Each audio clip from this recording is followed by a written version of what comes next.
going on, YouTube? Anthony Joshua versus Dominic Breazeale. It's going down June 25th. Man, you know what? I mean, they had it out, man. At a press conference, they had it out. It was a little, I wouldn't say it was a shoving match. It was more like Anthony Joshua shoving Dominic Breazeale. I guess Breazeale was looking at him, too much or something. Made him feel uncomfortable. I don't think he's secure within himself. I don't think he's secure, But, yeah, man, he's like, man, you're not about that life. And then he elbowed him, you know what I'm saying? He had his arms crossed, but he's elbowed him. I don't know why he had his arms crossed with the elbow. Dominic Breazeale, he must have thought he was slow or something like that, because Dominic Breazeale could have came with a hook or something like that up the top of his head, and here he is with his hands crossed. But anyway, I thought it was kind of rude, because he's like, you Americans this, you know what I'm saying? I'm like, you Americans? You know what I'm saying? That's like saying, like, you people. Like, you talking to somebody's like, you people. Like, you people who? You know what I'm saying? What you talking about? It's like generalizing people. And I was thinking, it's like, man, this dude just signed a multi-year contract with Showtime. Them Americans, not Sky Sports or anybody like that. You probably got to deal with Sky or something. But, he's trying to, branch out, saying he's trying to learn his little Spanish and all this other stuff. He's trying to branch out. He's trying to be the people's champ. That's what he's trying to sell. I'm the good guy and stuff like that. Well-spoken, says all the right things and stuff. But behind the scenes, man, it don't seem like he ain't doing that. He dissing people. You get what I'm saying? Because it looks like an off camera. When the press is, it seems like when the press is there, he says all the right things, like major press or whatever like that. He says all the right things. When something like YouTube channel or something like that, doing a coverage or behind the scenes, he's talking with his buddies. It looks like he's, talking reckless. And you could catch him sometimes when he was talking reckless about this fight. Like he's picking in Dominic Breazeale, like he was ordering, a burger off the McDonald's menu. You know what I'm saying? Oh, I'll take a number 6. I'll eat that.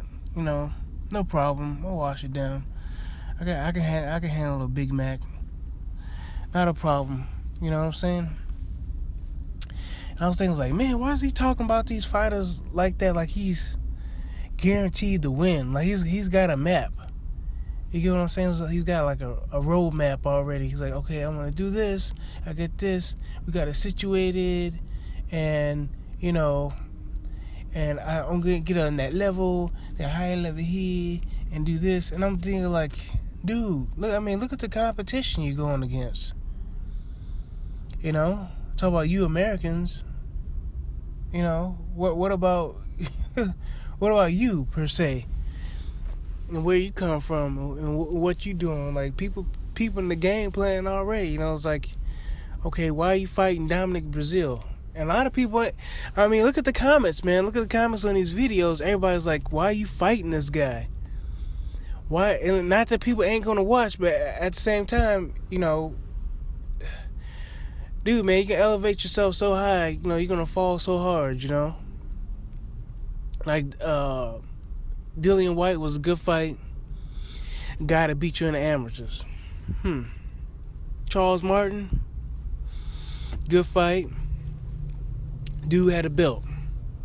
You get what I'm saying? He's coming off a win. He got a 80% knockout ratio.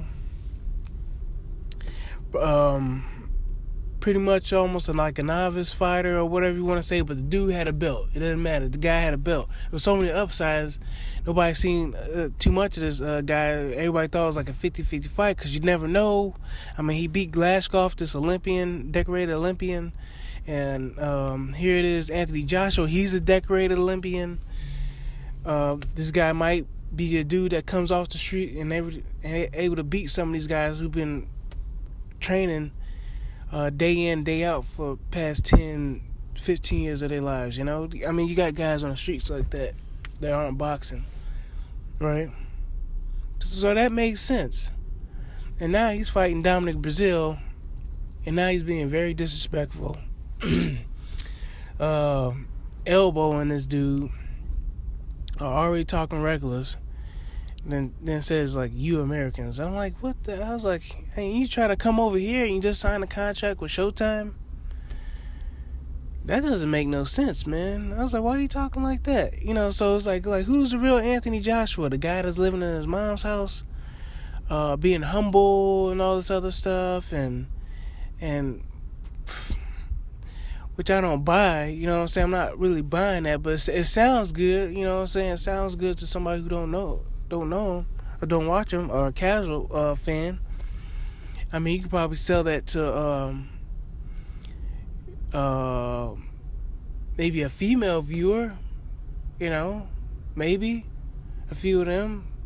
So, some of them, they like those kind of stories, a bad boy talk about, oh, I'm just misunderstood. You know what I'm saying? But you know what I'm saying? They like, some people like those stories. I'm not buying it because I'm just basing this on what I see. One minute he sounded like he's being respectful of his opponent. Then the next minute he sneak dissing. And then that whole thing he did with Dillian White and that rapper and stuff, I'm like, okay. So like, which one is it? How is it that you want this man to respect you, and you going out your way to disrespect him, making diss tapes and stuff like that? And he's supposed to come over and shake your hand and stuff like that. He's supposed to beef you up. Nah, man. But it's alright, man. It's whatever. Dude's got a belt. Let's see if he becomes unified champion. I don't think he'll be best served by keep fighting these I wouldn't say lesser opponents. I would just say guys aren't valuable at this time. Dominic Breazeale, he's not there yet. He's not coming off a big win. I know he beat Amir Mansour, but a lot of people thought he was losing that fight. A lot of people down on him. People down on Breazeale. And the fans are saying, I was like, man, why this dude? Why, because they know. I don't think they. And then, a lot of people saying like, oh, well, he's undefeated. Like, so what? Like, so what? He's undefeated. You know what I'm saying? There's a whole bunch of undefeated dudes out there that got great records. You know what I'm saying? You're looking at, not great records on paper, but you look at the opponents they going against. You think it's like, man, why are you fighting this dude? Why are you fighting that guy? It's like Porky Medina. He's like, okay, you beat Jalen Love. Okay, but James DeGale's levels above Jalen Love. He's better than him. Then you see Porky Medina's record. Yeah, He's knocked out 4 guys in a row. Jalen Love is a guy, is a guy we know. The rest of the guys, we don't know. So 4 knockouts in a row, only 1 guy with a name. You get what I'm saying? So this is not a good look, man. Dillian White, Charles Martin, good. Other guys were like supposed to have been like two guys. Gary Cornish, I never heard of this dude. All these other guys I really never heard of. But yeah, man.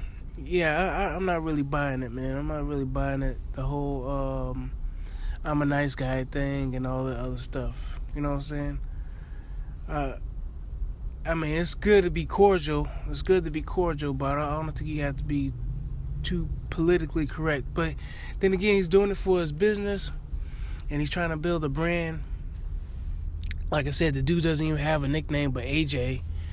It was the Ajax or something like that. It was a cleaning products or something. Like A-Joke. AJ A-Joke. So, anyway, he had to think of a nickname or something like that, man. Come up with something other than AJ. But other than that, man, I'm going to have to catch y'all later.